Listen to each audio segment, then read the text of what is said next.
자, 여러분들, 임용시험이 이제 한 달 남짓 남았습니다. 물론 이제 이걸 보시는 시기에는 임용시험이 더 임박한 시기에 우리 선생님들께서 영상을 보실 거라고 생각이 됩니다. 우선 지금까지 굉장히 고생들이 많으셨습니다. 사실 여러분들께서 지금 도전하시는 이 임용시험은 명실공히 어떻게 보면 가장 공인된 이런 시험 중에서는 수학 시험으로서는 가장 수준이 높은 그런 시험이라고 할 수 있겠습니다. 여기에 견줄 만한 다른 비슷한 수준의 시험도 사실 없기 때문에 굉장히 유니크하고 여러분들 자부심을 꼭 가지시기를 바라겠습니다. 그래서 조언을 좀 드리려고 하는데요.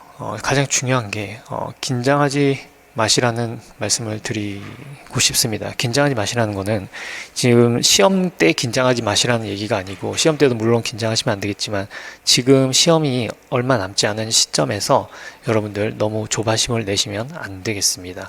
근데 이게 참 사실 말처럼 잘 되지가 않는데요. 여러분들이 나중에 교사가 되셔서 이 시험 준비를 하는 다른 학생들을 보시게 되면 아마 비슷한 생각을 하시게 될 겁니다. 저렇게 조바심 내면서 이 책 저 책 보게 되면은 머리에 안 들어올 텐데 라는 생각을 아마 하실 때가 있으실 겁니다. 우리 선생님들도 마찬가지고요. 조바심이 든다고 해가지고 지금 오늘 공부할 양을 너무 많이 설정을 한 다음에 문제를 대충대충 눈으로 보고 넘어가는 일이 없어야 되겠습니다. 지금 얼마 남지 않은 시간일수록 한 문제 한 문제 정확하게 이해를 할 때까지 생각을 해 보시는 것이 더 필요하다고 그런 생각을 합니다. 그 다음 이제 식사를 좀 규칙적으로 하시고, 특히 이제 시험에 가까워지면은 평소에 본인이 이제 잘 안 먹던 그런 음식을 좀 멀리 하시는 게 좋습니다.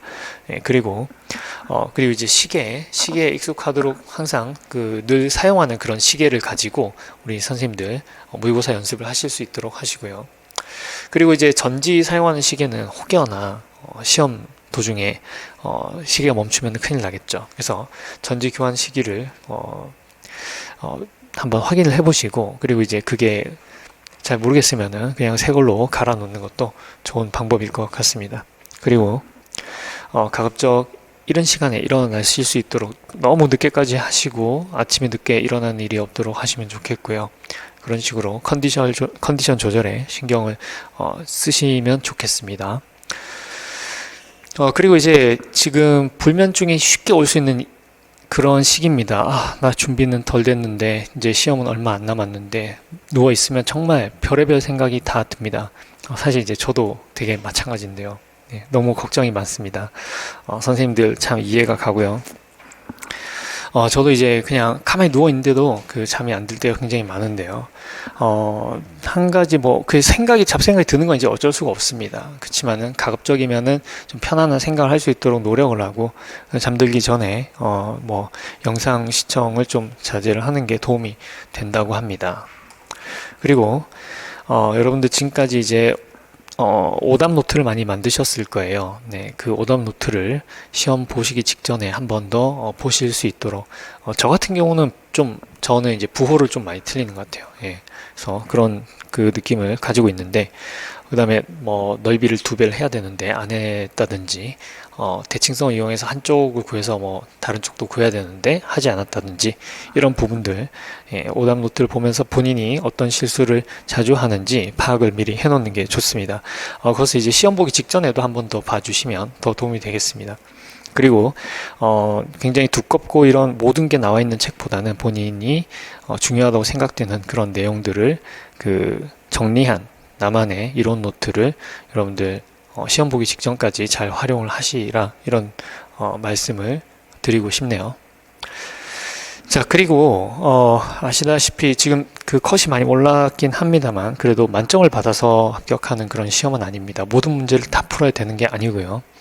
자기가 풀 수 있는 문제가 무엇인지 먼저 한번 시험장에 가서 얘기입니다. 먼저 한번 시험지를 받으면은 이렇게 쭉 살펴보고 계획을 세워서 문제를 푸시도록 하시고요.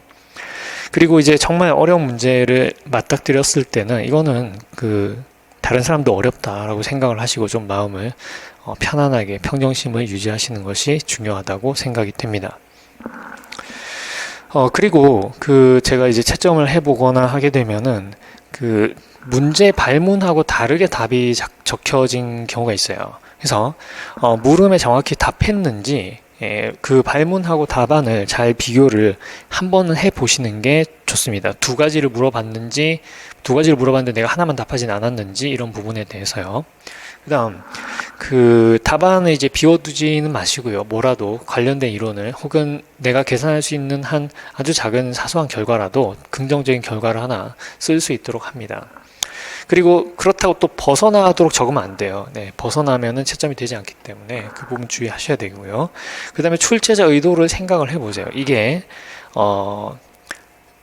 사소하게든 좀 약간 크게든 오류가 생길 수 있습니다. 사람이 하는 일이기 때문에 아무리 전문가들이 한다고 하더라도 그랬을 때 여러분들이 이 문제를 좀 긍정적으로 보실 필요가 있어요.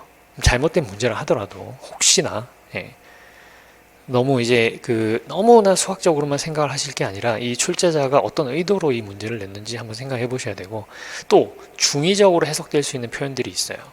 중의적으로 해석될 수 있는 표현들에서는 가장 자연스러운 게 무엇인지 다른 선생님들이 많이 이해했을 것 같은 그런 방식을 통해서 여러분들이 그 문제를 바라보셔야 될 것입니다. 그게 우리의 일상 언어로 이 시험을 보고 일상 언어로 답안을 작성하기 때문에 늘상 생길 수 있는 일입니다. 그리고 계산 과정을 너무 자세하게 적으려고 하지 마시고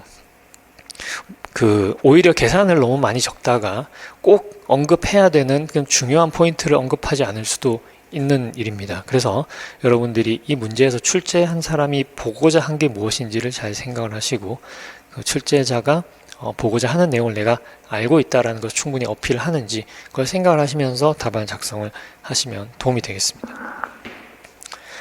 그리고 수정액은 여러분들 아시다시피 인적사항 부분에만 국한이 됩니다. 근데 그거 이제 가지고 있다 보면 실수로 수정액 사용을 할 수도 있는데 여러분들 답안 수정할 때 수정 방법에 유의하셔서 작성을 하시기 바라고요. 그 다음에 기호, 이상한 기호 사용하지 마시고 가급적 여러분들 서술하실 때 양화사 가급적이면 특별한 필요가 없으면은 꼭 사용하지 않는 게 좋을 것 같습니다. 그리고 검사안을 할 때 일단 여러분들이 직관적으로 이게 예를 들어서 2분의 1보다 커야 되는지 작아야 되는지 혹은 아주 큰 수가 나와야 되는지 작은 수가 나와야 되는지 양수가 나와야 되는지 음수가 나와야 되는지 직관적으로 한번 생각을 먼저 해보시기 바랍니다. 그리고 내가 낸 답하고 비교를 해보시고요. 그리고 검사할 때 다른 방법으로 하셔야 돼요. 그러니까 내가 원래 했던 방법대로 그대로 계산을 하게 되면은 했던 실수를 또 하게 될 확률이 굉장히 높습니다. 그래서 좀 돌아가서 다른 방법, 그러니까 내가 계산을 해서 어떤 답을 냈으면은 이 답을 대입을 해 본다든지 이렇게 가능하면 다른 방법으로 검산을 해 보시면 계산 실수를 잡아내는데 도움이 될 것입니다.